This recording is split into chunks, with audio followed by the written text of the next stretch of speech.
یہ کہ جان نکلتی کیسے ہے، یعنی کس طرح فرشتے آتے ہیں، تو ملک الموت کا نام سب نے سن رکھا ہوگا.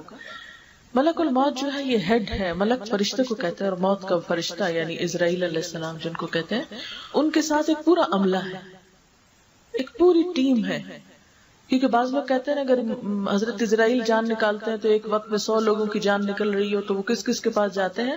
وہ ہر ایک کے پاس خود نہیں جاتے، وہ یعنی کہ سب کے سردار ہیں اور وہ ڈیوٹیز اسائن کرتے ہیں. ان کے نیچے پورا ایک جو ان کا ڈپارٹمنٹ ہے، انہوں نے ان کو وہ کام اسائن کیا ہوا ہوتا ہے، کیونکہ اللہ تعالیٰ کی طرف سے وہ سال کا بجٹ مل جاتا ہے کہ اس سال کتنے لوگوں کو دنیا سے واپس جانا ہے.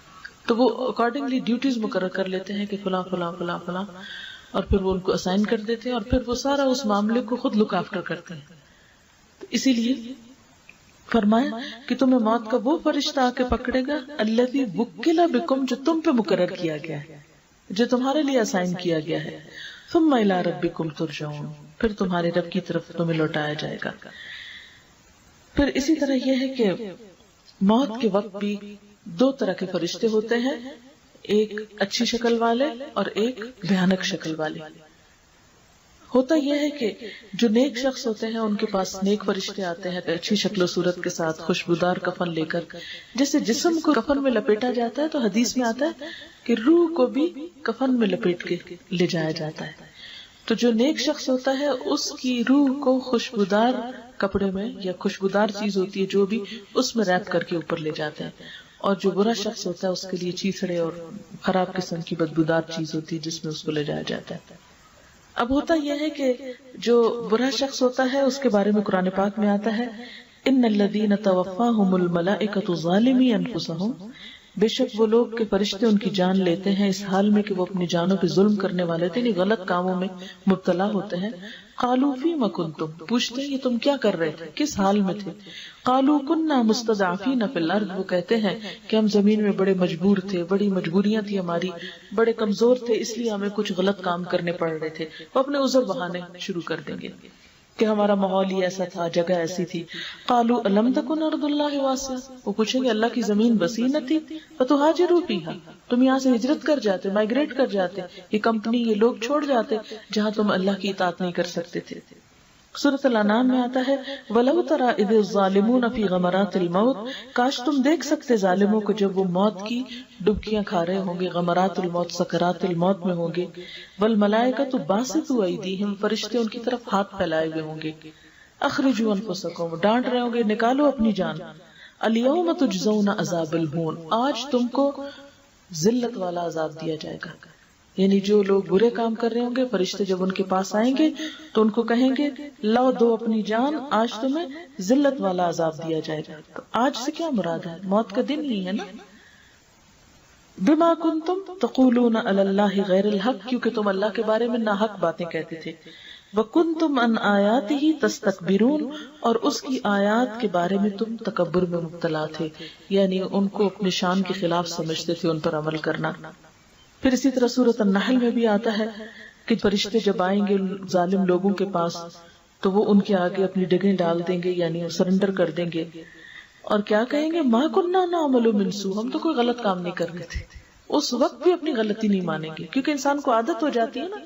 کچھ لوگ برے کاموں پہ اتنے مطمئن ہو جاتے ہیں کہ جھوٹ بول کے اس کی تعویلیں کر لیتے ہیں، دوسرے کی غیبت کر کے اس کے بہانے تلاش کر لیتے ہیں، کسی کی بے عزتی کر کے اس کے بہانے تلاش کر لیتے ہیں، حرام کھا کے پھر اس کے لیے عذر تعویلیں تلاش کر لیتے ہیں، اور پھر اپنے آپ کو مطمئن کر لیتے ہیں. تو وہاں بھی وہ کیا کہیں گے ما کننا نعمل من سوء، ہم کوئی برا کام نہیں کر رہے تھے. تو فرشتے جواب دیں گے بلا، کیوں نہیں، ان اللہ علیم، بے شک اللہ جانتا ہے، بما کنتم تعملون، جو کچھ تم کر رہے تھے. فادخلوا ابواب جہنم، چلو جہنم کے دروازوں میں داخل ہو جاؤ. اس سے کیا پتہ چلتا ہے کہ اس روح کو وہاں سے نکال کے فوری طور پر عذاب میں مبتلا کیا جاتا ہے.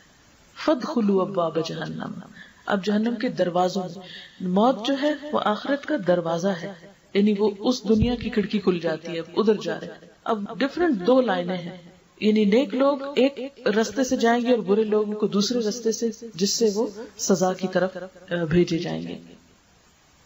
پھر اس کے بعد نیک لوگ، ان کا کیا انجام ہوگا؟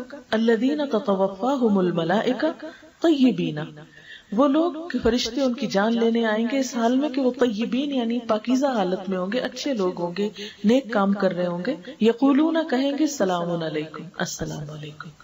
فرشتے آ کے ان کو سلام دیں گے اور کیا کہیں گے؟ ادخلوا الجنت، چلو جنت میں داخل ہو جاؤ.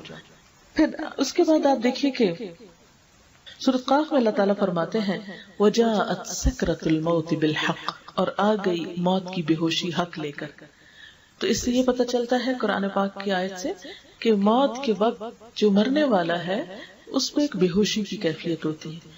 وہ بے ہوشی جو جس کو آپ قومی میں ہونا کہہ سکتے ہیں، وٹ ایور جو بھی دنیا میں نام دیں آپ اس کو، لیکن وہ جو بے ہوشی ہے موت کی بے ہوشی، اس میں انسان کا دنیا سے رابطہ، اس کی سینسز ختم ہو جاتی ہیں، وہ دنیا کی چیزوں سے اس کی دلچسپی اور اس کی انٹرسٹ وہ سب کچھ ختم ہو کے رہ جاتا ہے. اب وہ بظاہر دیکھ بھی رہا ہو تو وہ آپ کو نہیں دیکھ رہا ہوتا، وہ کچھ اور ہی دیکھ رہا ہوتا ہے. اسی لیے آپ نے کئی تجربات میں سنا ہوگا کہ لوگ کہتے ہیں بہکی بہکی باتیں کرنے لگتے ہیں، لگتا پتہ نہیں کس سے باتیں کر رہے ہیں، کون ان کو نظر آ رہا ہے. تو وہ یہی چیز ہوتی ہے کہ وہ ایک بے ہوشی کی کیفیت ہے جس کو قرآن سکرۃ الموت کہتے ہیں. سکر عربی میں نشے کو کہتے ہیں بیسیکلی. تو بے ہوشی اور نشہ جو ہوتا ہے وہ ملتا جلتا ہوتا ہے. ذَلِكَ مَا كُنْتَ مِنْهُ تَحِيدُ، یہ وہ چیز ہے جس سے تو بھاگتا تھا، جس کے بارے میں تو سوچنا نہیں چاہتا تھا. پھر اسی طرح یہ ہے کہ آپ صلی اللہ علیہ وسلم نے یہ بھی فرمایا کہ جو شخص اللہ کی ملاقات کو پسند کرتا ہے تو اللہ تعالیٰ بھی اس سے ملنا چاہتا ہے، اور جو اللہ تعالیٰ کی ملاقات کو پسند نہیں کرتا اللہ تعالیٰ بھی اس سے نہیں ملنا چاہتا. تو حضرت عائشہ نے کہا کہ ہم سب موت کو تو ناپسند کرتے ہیں، اس کا مطلب ہے کہ ہم اللہ تعالیٰ سے نہیں ملنا چاہتے. فرمایا نہیں، یہ بات نہیں ہے. مومن کے پاس جب جان لینے کے لیے فرشتے آتے ہیں تو اس کو خوشخبری سناتے ہیں، اس کو آگے بتاتے ہیں کہ تم دائیں ہاتھ والوں میں سے ہو یا جنت کی طرف چلو. تو اب ہوتا کیا ہے کہ بشر برضوان اللہ و کرامتی، اس وقت جب اس کو پتا چلتا ہے کہ اللہ اس سے راضی ہے، راضیتاً مرضیہ کی بات آ گئی، تو اس وقت اس مرنے والے کے نزدیک سب سے زیادہ اس بات کی تمنا ہوتی ہے کہ میں جلدی اپنے رب سے جا کے ملوں. اسے دنیا سے کوئی دلچسپی اور غرض نہیں رہتی، کوئی چیز اس کو پسند نہیں ہوتی، اور نہ ہی اسے دنیا چھوڑنے کا پھر غم آتا ہے، کیونکہ اس کو وہ چیز مل گئی جس کا وہ متلاشی تھا، جس کے لیے وہ کوشاں تھا، جس کی وہ تمنا اور آرزو رکھتا تھا، جس کے وہ انتظار میں تھا کہ میرا رب مجھ سے راضی ہو جائے. جو ہی اس کو جس مومنٹ پہ اس کو خوشخبری ملتی ہے تو وہ اس کے نزدیک پھر اس سے زیادہ پیاری چیز کوئی نہیں ہوتی کہ اب اللہ تعالیٰ سے ملاقات کا وقت آ جائے. اور اسی طرح جو برا شخص ہوتا ہے جب عذاب کے فرشتے اس کے پاس آتے ہیں تو پھر اللہ سے ملاقات سے بڑھ کر کوئی چیز اس کو ناپسندیدہ نہیں ہوتی، کیونکہ اب وہ اللہ تعالیٰ کو فیس نہیں کر سکتا. تو کہتا ہے کہ میں اللہ تعالیٰ سے اب ملنا نہیں چاہتا. تو اللہ تعالیٰ فرماتے ہیں جو مجھ سے ملنا چاہتا ہے میں بھی اس سے ملنا چاہتا ہوں، جو مجھ سے نہیں ملنا چاہتا میں بھی اس سے نہیں ملنا چاہتا. یعنی وہ پھر ایک ناراضگی کی کیفیت آ جاتی ہے. پھر اسی طرح یہ ہے کہ جب کوئی فوت ہو تو آپ نے دیکھا ہوگا نا کہ برین کی جب ڈیتھ ہو جاتی ہے تو اس کے بعد بھی جو ہے بعض اوقات ہارٹ کام کر رہا ہوتا ہے. بہرحال جو کچھ بھی ہم اس کیفیت کو نہیں سمجھ سکتے، لیکن ہمیں حدیث میں ایک چیز ملتی ہے کہ آپ صلی اللہ علیہ وسلم حضرت ابو سلمہ کے پاس گئے جب ان کی ڈیتھ ہو رہی تھی، تو ان کی روح نکلی تو ان کی آنکھیں ایسے اوپر کو تھی. تو آپ صلی اللہ علیہ وسلم نے ان کی آنکھوں کو بند کیا اپنے ہاتھ سے، اور آپ نے فرمایا کہ جب روح نکل جاتی ہے تو آنکھیں اس کو پیچھا کرتی ہیں. یعنی انسان اپنی روح نکلتے اور جاتے وہ دیکھتا ہے، تو پھر اس وقت اس کی آنکھوں کو بند کر دینا چاہیے. اور آپ صلی اللہ علیہ وسلم نے فرمایا کہ جنازے میں جلدی کرنی چاہیے، تاخیر نہیں کرنی چاہیے تاکہ انسان اپنے انجام کو جلدی پہنچے.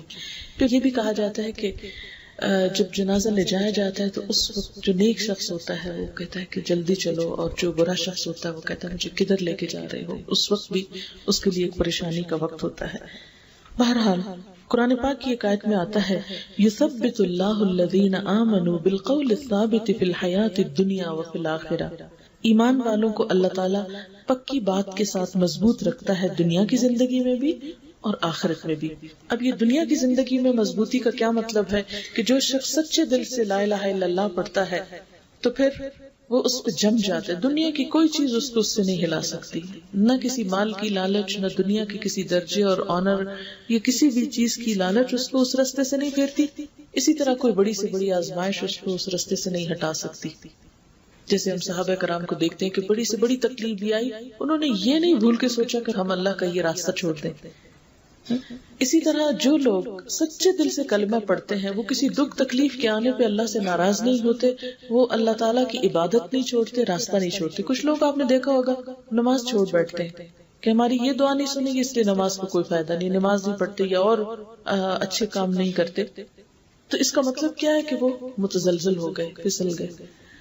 تو اللہ تعالیٰ جو سچے دل سے ایمان لائے دنیا میں بھی ان کو اس ایمان کی استقامت دیتا ہے اور آخرت میں بھی. اس کے برعکس جو لوگ دنیا میں ڈاواں ڈول ہوتے ہیں وہ وہاں بھی ہچکچا جاتے ہیں. آپ صلی اللہ علیہ وسلم نے فرمایا منافق سے جب سوال کیا جاتا ہے، اس کا حساب کتاب ہوتا ہے، تو اس سے جب پوچھا جاتا ہے کہ تمہارا رب کون ہے، تو وہ کہتا ہے مجھے نہیں پتا، لوگ جو کہتے تھے میں بھی کہتا تھا. تمہارا رسول کون ہے، تو وہ کہتا ہے جو لوگ کہتے تھے میں بھی کہہ دیتا تھا. تمہارا دین کیا ہے، مجھے نہیں پتا، جو لوگ کہتے تھے میں بھی وہی کہتا تھا. کافر بھی یہی جواب دیتا ہے، منافق بھی یہی جواب دیتا ہے. لیکن جو شخص سچے دل سے سوچ سمجھ کے اس ساری حال پر ہوتا ہے وہ جواب بھی اسی کے مطابق دیتا ہے، اور اس وقت اللہ تعالیٰ ایمان والوں کو ثابت قدم رکھتے ہیں. اس کے بارے میں حدیث میں آتا ہے جب میت دفن کی جاتی ہے تو اس کے پاس 2 سیاہ آنکھوں والے فرشتے آتے ہیں. ان میں سے ایک کا نام منکر اور دوسرے کا نکیر ہے.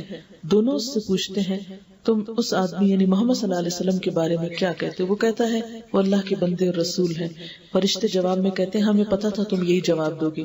پھر اس کی قبر 70 ہاتھ فراخ کر دی جاتی ہے، اسے روشن کیا جاتا ہے. پھر بندے سے کہا جاتا ہے سو جاؤ. وہ کہتا ہے میں اپنے گھر والوں میں واپس جا کر انہیں خبر دینا چاہتا ہوں، بتانا چاہتا ہوں کہ میں کتنا خوش ہوں.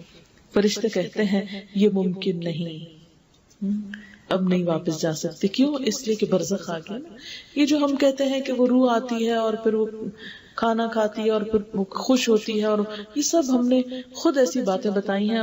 یہ صحیح حدیث سے کیا پتہ چلتا ہے کہ جب بندہ جانا بھی چاہتا ہے تو اس کو برزخ آ گیا نا. برزخ کا مطلب پردہ ہوتا ہے، رکاوٹ آ گئی، اوٹ آ گئی. اور منافق سے فرشتے جب پوچھتے ہیں تو وہ کہتا ہے کہ میں لوگوں سے جو سنتا تھا وہی میں کہتا تھا. تو اس پر زمین کو حکم دیا جاتا ہے تنگ ہو جا، اور وہ اس پہ تنگ ہو جاتی ہے اور اس کی پسلیاں ایک دوسرے میں گھس جاتی ہیں. اور منافق اپنی قبر میں اسی طرح قیامت تک عذاب میں مبتلا رہتا ہے. کچھ لوگ یہ کہتے ہیں کہ قرآن پاک میں کہاں قبر کے بارے میں لکھا ہوا، یہ برزخ میں کچھ سزا ہوتی ہے، یہ جزا ہوتی ہے، یہ کہاں لکھا ہوا؟ تو اس کے لیے سورۃ المؤمن کی آیت 45 اور 46 ہے. آل فرعون کے بارے میں اللہ تعالیٰ فرماتے ہیں وَحَاقَ بِآلِ فِرْعَوْنَ سُوءُ الْعَذَابِ، اور آ گھیرا آل فرعون کو بدترین عذاب نے، النار آگ، یوردون علیہا غدوا وعشیا، جس پر وہ صبح و شام پیش کیے جاتے ہیں، ویوم تقوم الساعہ، اور جس دن قیامت قائم ہوگی تو اس وقت کہا جائے گا ادخلوا آل فرعون اشد العذاب، آل فرعون کو آج سخت عذاب میں داخل کرو. اس سے کیا پتہ چلتا ہے؟ یعنی یہ آیت بہت کلیئر انڈیکیشن ہے برزخ کے عذاب کے بارے میں، یہ سزا اور تکلیف کے بارے میں. اس کے لیے قبر کا لفظ ہم اس لیے استعمال کرتے ہیں کہ ہماری فزیکل آنکھیں جو ہیں جسم کو قبر میں جاتے ہوئے دیکھتی ہیں. بہرحال روح جہاں بھی ہوتی ہے اس کا جسم کے ساتھ ایک کنیکشن ہوتا ہے، وہ انسان کو تکلیف یا خوشی دونوں کی فیلنگ ہوتی ہے. یہی ہمیں صحیح احادیث سے پتہ چل جاتا ہے. اب بعض لوگ کہتے ہیں وہ تو مٹی ہو گیا. بات یہ ہے کہ ہم تو بنے ہی مٹی کے ہیں، وہ مٹی کا بت بنا رہے یا وہ پھیل جائے، وہ اس سے کیا فرق پڑتا ہے؟ اور ہڈیاں تو انسان کی کسی نہ کسی طریقے سے بچی ہوتی ہیں، کوئی نہ کوئی. تو جیسے سورج کتنا دور ہے ہم سے، لیکن ہم یہاں ہوتے ہیں. زمین پہ ایک ذرہ بھی ہوتا ہے تو سورج کی کرن اس کے اوپر پڑتی ہے تو وہ چمک اٹھتا ہے اور ایک اور شعاع بن جاتی ہے. تو اس ذرے کا کنیکشن سورج کے ساتھ ہے، تب یہ چمک رہا ہے. تو بالکل روح ہماری جہاں بھی ہو اس کا تعلق جسم کی کسی بھی حصے کے ساتھ ہے، خواہ وہ ذرے کے برابر ہے. تو وہ صحیح عقیدہ اس کے بارے میں یہی کہ عذاب جو ہے جسم اور روح دونوں کو محسوس ہوتا ہے. دونوں کی جگہ مختلف چاہے ہو لیکن پھر بھی ان کا باہم ایک لنک باقی رہتا ہے. پھر اسی طرح قرآن پاک کی ایک اور آیت میں آتا ہے سنعذبہم مرتین ثم یردون الی عذاب نظیم، ہم ان کو 2 بار سزا دیں گے پھر وہ بڑے عذاب کی طرف لوٹائے جائیں گے. تو یہ 2 بار سزا کے بارے میں تفسیر میں آتا ہے کہ ایک بار تو دنیا میں کافروں کو سزا دی جائے گی، دوسری بار قبر میں، اور پھر بڑے عذاب یعنی قیامت کے دن وہ آئیں گے. پھر اسی طرح ایک اور آیت ہے سورۃ الانفال کی آیت نمبر 50 اور 51، اس میں بھی ایک کلو ملتا ہے اور کاش تم اس وقت کی کیفیت دیکھو جب فرشتے کافروں کی جان قبض کرتے ہیں، ان کے چہرے اور پہلوؤں پہ مارتے ہیں. اب دنیا میں ہم نے کبھی کسی کو دیکھا مار پڑتے وقت، جان نکلتے وقت؟ کہتے ہیں کہ اب عذاب آگ کا مزہ چکھو. یہ اس بد کرداری کی وجہ سے ہے جسے تمہارے ہاتھوں نے آگے بھیجا، بے شک اللہ بندوں پہ ظلم کرنے والا نہیں ہے. تو اس سے بھی یہ پتہ چلتا ہے کہ برے لوگوں کے لیے موت کا دن سزا کا دن ہوتا ہے، اور وہیں سے وہ چیز شروع ہو جاتی ہے. پھر اسی طرح ہم دیکھتے ہیں کہ آپ صلی اللہ علیہ وسلم نے فرمایا کہ قبر یا تو جنت کے باغوں میں سے ایک باغ ہے یا جہنم کے گڑھوں میں سے ایک گڑھا ہے. اور سب سے بڑی بات یہ ہے کہ ہم چونکہ اللہ کے رسول صلی اللہ علیہ وسلم پر ایمان رکھتے ہیں تو غیب کی وہ خبریں جو آپ نے وحی کے ذریعے ہمیں دی، قرآن پاک کے علاوہ صحیح احادیث سے جو ثابت ہے، ان کو بھی ہمارے اوپر ماننا لازم ہے. حضرت ابن مسعود کہتے ہیں کہ نبی صلی اللہ علیہ وسلم نے فرمایا، یہ صحیح مسلم کی روایت ہے، اگر مجھے یہ خطرہ نہ ہوتا کہ تم اپنے مردوں کو دفن کرنا چھوڑ دو گے تو میں اللہ سے دعا کرتا وہ تمہیں عذاب قبر سنوا دیتا. یعنی تم ایکسپیرینس کر لیتے اس کو، لیکن یہ تمہارے حق میں بہتر نہیں تھا. پھر اسی طرح آپ صلی اللہ علیہ وسلم نے فرمایا، بے شک اہل قبر کو قبروں میں عذاب ہوتا ہے کہ جس کو دوسرے جانور سن سکتے ہیں، یعنی انسان نہیں سن سکتے کیونکہ فریکوینسی ڈفرنٹ ہوتی ہے. جیسے آپ نے دیکھا ہوگا کہ ہاتھی بعض آوازیں ایسے نکالتے ہیں کہ وہ آپس میں تو کمیونیکیشن کرتے ہیں مگر وہ آواز ہمارے کان نہیں سنتے. اسی طرح انسانوں کے اوپر سزا کی کچھ کیفیت ایسی ہے کہ جو جن و انس کے علاوہ باقی مخلوق سن سکتی ہے. پھر اسی طرح یہ ہے کہ جو شہید لوگ ہوتے ہیں ان کو رزق بھی دیا جاتا ہے، ان کی روحوں کو جنت میں بھیجا جاتا ہے، اور ان سے عذاب قبر ختم کر دیا جاتا ہے، یا قبر کا بھیجنا یا حساب کتاب بھی ان کا نہیں ہوتا جو عام لوگوں کا ہوتا ہے.